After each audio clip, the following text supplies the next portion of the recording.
1 a.m. on the 1st of November 1943, and the USS Borie is hunting for a U-boat in the midst of a terrible storm in the North Atlantic. Contact 8,000 yards. A contact appears on the ship's radar. In command is 30-year-old Lieutenant Charles Harris Hutchins. He quickly issues the order to give chase at maximum speed. Flank speed. And the USS Borie powers through 15-foot waves. But nearby, around 5 nautical miles away, sits U-405, a Type 7C U-boat under the command of Korvettenkapitän Rolf Heinrich Hauptmann. The U-boat is surfaced and it's recharging its batteries under the cover of darkness when, deep within the ship, the hydrophone operator hears something. It's the unique telltale sound of propellers churning through the water. Schnelles Schiff, Peilung 90. Hauptmann knows there's no friendly ships in the area. This has to be an American. Feldstationen, Alarmtauchgang. Alarms ricochet through the U-boat, and the 45-man crew urgently prepare to dive below the surface. Back on the USS Borie, Hutchins searches in the darkness for any sign of his enemy.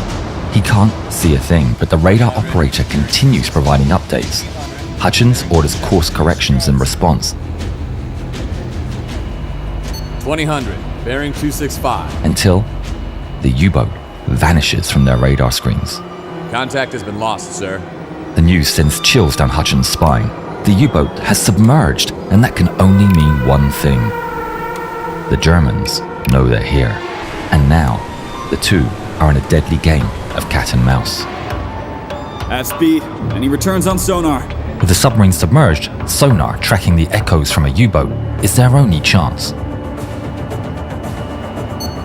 There's a contact. Sonar contact 2,000 yards, bearing 170. Turn 170. Hutchins orders a course to intercept. On board the U-boat, the submariner on the hydrophone listens intently, but it can only hear Borie's general direction. The data isn't precise enough for a counterattack. What he can hear is ever louder propellers and the regular sonar pulse emanating from Borie.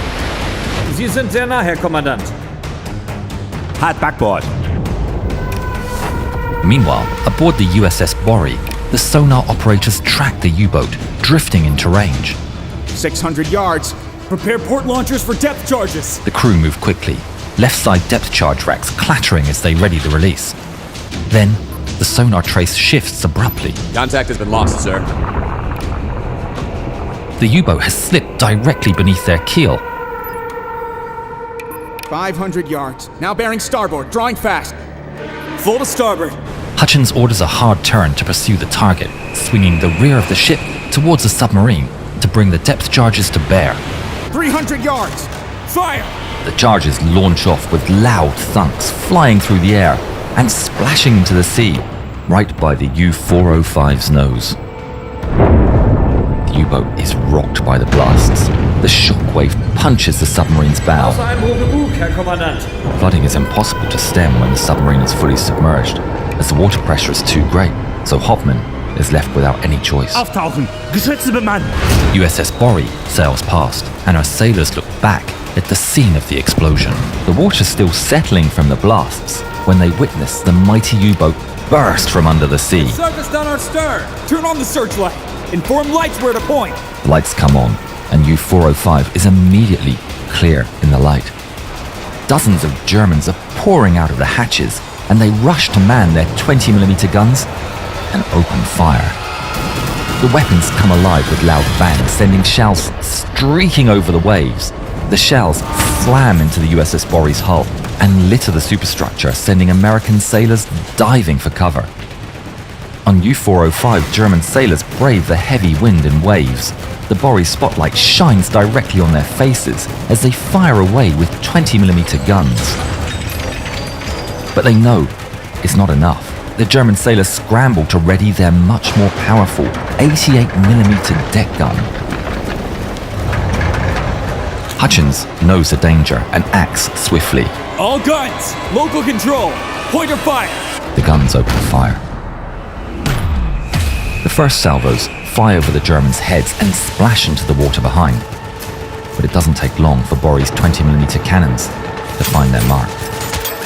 Shells crash through the U-405's forecastle, devastating the German gunners, including those manning the vital 88mm. Schwere Verluste gemeldet. Deckgeschütze verstärken! Feuer halten! There's a stream of determined men. They don't last. They fall in droves, sliding into the deep amid the fray. Brave men reach the 88mm and try to aim. But when they look down the sights, they find themselves staring directly at a wall of 4-inch main guns aimed towards them. They're too late. The shells slam directly into the forecastle in a brutal strike. When the smoke clears, U-405's 88mm gun and its valiant crew are gone. Borie continues its wide-about turn while pummeling the enemy without relent. But it's not enough. Hutchins knows conning tower hits will never sink it. He needs to deal a fatal blow. Ram it.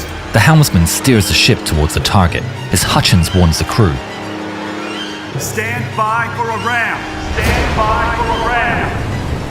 All hands brace as the ship barrels down towards the sub at 27 knots. USS Borie crashes directly into the side of U-405, which buckles her bow. Deep inside Borie, Chief Engineer Kenneth Miles Lucas sees torrents of water gushing from the fissures. Get me the repair team! Over in U-405, Hauptmann stumbles to his feet and orders, Angriff! German sailors charge out of the hatches, and a massive firefight breaks out on both decks. Borie's sailors have Tommy guns, pistols and rifles, but the rest fight with whatever they can find. Flare pistols, shell casings, entire misfired shells, and even kitchen knives are fair tools in this chaos. The Germans fight back as best they can, but the Americans have cover and the advantage of elevation.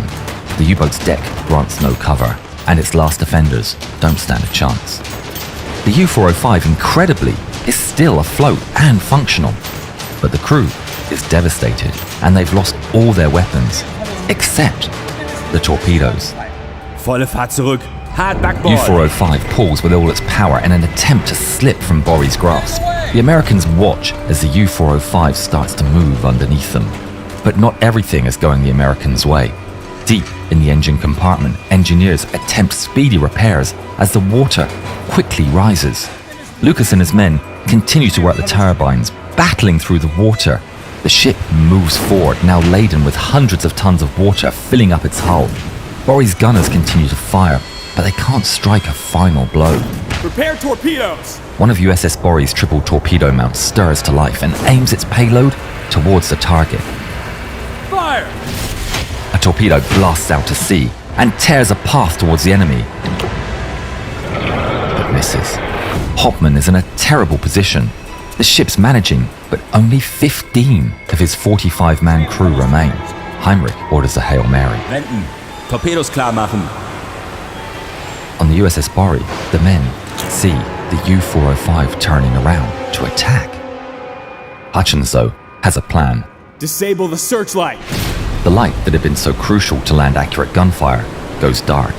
The men aboard the U-405 see the light go out. Hauptmann's surprised. This is their chance to escape. Torpedoangriff abbrechen! Hart Steuerbord! But the USS Borie's radar never lost sight of the submarine, and Hutchins' plan has worked. Enable the searchlight! The lights come back on, revealing U-405 immediately in front. Ram it! Hauptmann sees it coming and orders evasive maneuvers. U-405 makes a nimble turn to sneak past USS Borie's starboard side. But Hutchins won't let it go that easily. Hard to starboard! The whole ship trembles as it strains through the maneuver, stern swinging out towards the enemy and bringing depth charges into range. Fire depth charges! The canisters fly off the mounts and splash perfectly around the enemy ship. The explosions send U-405 into a tumble. Its hull is now breached beyond repair. There's silence across the water until the Germans fire out flares from their stricken U-boat. It's a signal to surrender. Moments later, 15 survivors and their captain make their way out and board life rafts. USS Borie inches close to the stricken men, seeing what they can do to help in the heaving waves. But a lookout shouts to announce a flare in the distance, shortly followed by an incoming torpedo. They assume it's another German submarine. Hutchins immediately orders Borie to turn the stern towards the incoming torpedo to show a thin profile. But that also sends Borie straight into the German life rafts.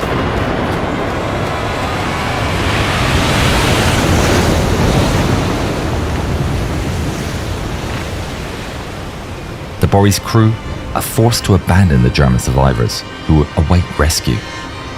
That rescue would never come, and the men of U-405 were all lost to the Atlantic. USS Borie wins the engagement, but is still mortally wounded. The flooding cannot be stopped. Lucas and his men continue operating the engines, even as they have to dive to reach the valves. Eventually, they evacuate through the roof hatch. The crew abandoned ship. Tragically, the sea also claimed 27 of USS Borie's 122 men before rescue ships arrived at the scene. Both Lieutenant Commander Charles Harris Hutchins and Kenneth Miles Lucas survived the war. Hutchins would be awarded the Navy Cross for his actions. Those Japanese are up to something at Midway. What would their perspective look like? Watch this film and find out.